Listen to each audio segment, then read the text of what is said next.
Hello everyone, আসসালামু আলাইকুম। Sadia's kitchen and ব্লগে আপনাদেরকে স্বাগতম। আমি আজকে একটা নতুন রেসিপি নিয়ে আপনাদের মাঝে চলে এসেছি। আমি আজকে মুরগির মাংস দিয়ে চুই ঝাল আর নারকেল দিয়ে রান্না করে দেখাবো। প্রথমে আমি 2টা মুরগি কেটে পরিষ্কার করে নিয়েছি এবং নারকেলগুলো আমি কেটে নিয়েছি। তারপরে আমি কড়াইতে এখানে সরিষার তেল ব্যবহার করছি এবং ব্লেন্ডার করে নিয়েছি রসুন এবং পেঁয়াজ আর আদা। আমি সবগুলো একসঙ্গে দিয়ে ব্লেন্ডার করে নিয়েছি। নিয়ে এই যে আমি সুন্দরভাবে নেড়েচেড়ে মশলাটা কষিয়ে নেব এবং আমি এর ভিতরে একে একে সমস্ত মশলাগুলো দিয়ে দেব। এখানে আমি লবণ দিয়ে দিচ্ছি। দেখেন আমি এখানে লবণ একটু বেশি করে দিচ্ছি, কারণ আমি এখানে 2টা মুরগি রান্না করব। তারপরে আমি এখানে হলুদের গুঁড়াটাও দিয়ে দিচ্ছি। দিয়ে আমি আবার সুন্দরভাবে নেড়েচেড়ে মশলার সঙ্গে মাখিয়ে নেব।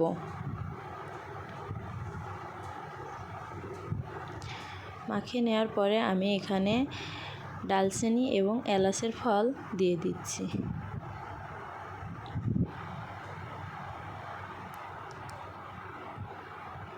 দেওয়ার পরে আমি এখানে মরিচ ব্লেন্ডার করে নিয়েছি।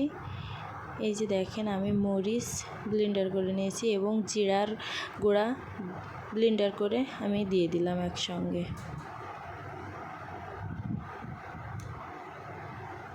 দেখেন আমি সুন্দরভাবে নেড়েচেড়ে মশলাটা কষিয়ে নেব। এই যে আমি এখানে জিরা দিয়ে দিচ্ছি।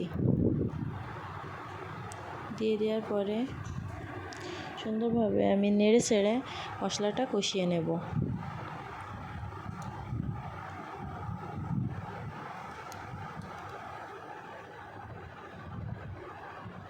আর এই যে মশলাটা আমার কষানো প্রায় হয়ে এসেছে, আমি এই পর্যায়ে এসে মুরগিগুলো তুলে দেব। এই যে দেখেন আমি কেটে রাখা মুরগির মাংসগুলো তুলে দিচ্ছি।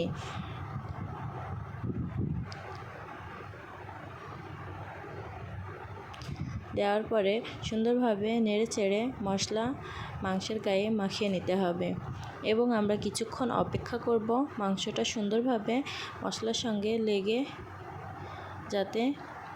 এই যে আমার কষানো হয়ে গিয়েছে। এই পর্যায়ে এসে আমি নারকেল আর চুই ঝাল দিয়ে দিচ্ছি। আর মুরগির মাংস নারকেল দিয়ে রান্না করলে আসলেই অনেক মজার, এটা সকলেই অনেক পছন্দ করবে। এই যে দেখেন আমি মাংসটা কষিয়ে নিয়েছি। এই পর্যায়ে এসে আমি এখানে পানি দিয়ে দেব। আমি এখানে ভালোভাবে কষিয়ে নেওয়ার জন্য পানি দিয়ে দিচ্ছি। এই যে আমি এখানে অল্প পানি ব্যবহার করব, কারণ আমি জাল দিয়ে কিছুক্ষণ কষিয়ে নিয়েছি, এই জন্য আমি এখানে অল্প পানি ব্যবহার করব।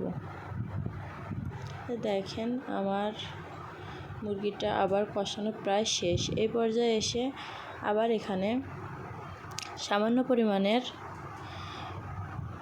পানি ব্যবহার করব আর নেড়েচেড়ে সুন্দরভাবে কষিয়ে নেবেন যাতে নিচেই ধরে না যায়। এই যে আমি এখানে আবার পানি ব্যবহার করছি। আর এখানে আপনারা যে যতটুকু ঝোল রাখবেন সেই অনুযায়ী পানিটা শুকায়ে নেবেন জাল করে।